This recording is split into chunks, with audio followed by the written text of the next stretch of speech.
Hi guys, going live again. I'm sorry I go live so much, but it is an interesting tool on YouTube. I enjoy it. I'm on my way to church today. Like I've told you guys, I believe the Bible is true. What I do with that knowledge is anybody's guess, including mine. But I'm off to church today. It seems right to respect and honor what I believe by going to church, whether it saves me or not. But anyway, I had some thoughts about the Bible I wanted to say today. I had an extra long walk last night. I got sidetracked and ended up going all the way around my town and didn't get home till 10 at night. And I left at 10 in the morning. That's like a 12-hour walk. And in the 3 extra hours where I got sidetracked, it was just one foot after the other. And I had time to just sit and meditate, not sit, but walk. And I came to a conclusion about the Bible and reading the Bible that I thought I might share with anybody that's either helping someone start to read the Bible or someone who's starting to read the Bible themselves, like me. First of all, I've been told, and people tell me, I think it's said a lot, read John. Well, there's like several problems with that alone.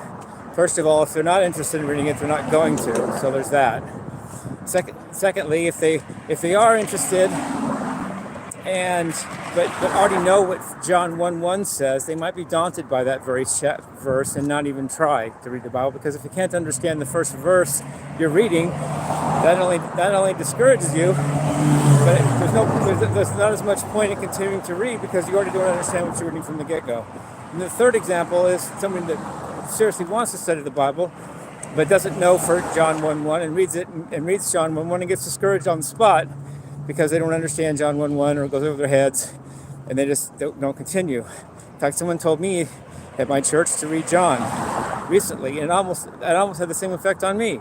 But because that 3 extra hours of walking, I figured something out. What you need to do, or what I think is good, is if you're going to tell somebody to read the Bible, or if you're reading it, get someone to explain John 1:1 to you first, or if you're suggesting someone to read the Bible, explain John 1:1 to them first, because it may be the deepest verse in the Bible, and if it's the first verse anybody reads, they're liable to be discouraged and daunted and not even continue, or they maybe already know that verse and though they don't understand it, not even start, or they may not even want to do it at all. But just a quick explanation of what I figured out. It came to me. I didn't have a Bible on me, but since I was raised in the church 17 years, I remembered the verse, and it's in the beginning was the Word, and the Word was with God, and the Word was God. So basically, in the beginning means before the foundation of the earth, meaning before the universe was created, or at least at that time, was the Word. The Word could mean the Bible, but since it's capitalized, it could mean a person, and since it's also capitalized, it could also mean the person is a Godhead, a member of the Godhead. And then it says the Word was with God. Well, if there's a Trinity, then that part of the Trinity was with itself, or the other part of the Trinity. And if the Word was God, then that Trinity was part of the Godhead and deity himself. So anyway, if you explain that to somebody first, to get them off the ground with understanding that one verse, they're much more likely, I believe, to want to finish reading and follow up on it. Otherwise, they're just going to say, I don't understand it from the get-go, especially if they're told to read John first.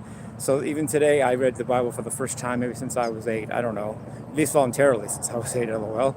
And one thing I've read was John 1:1, and then I also read Genesis 1:1, which is very similar.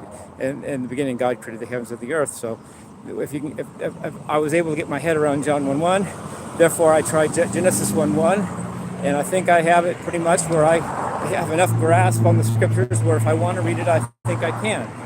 But you don't give it's just a metaphor, but you don't give a calculus book to a kid because it's too advanced and they're not going to get it. So just I think it's a good idea to help people with John 1:1 first, and then tell them to read on if they want to. Don't just say read John, because that's very intimidating if they get go.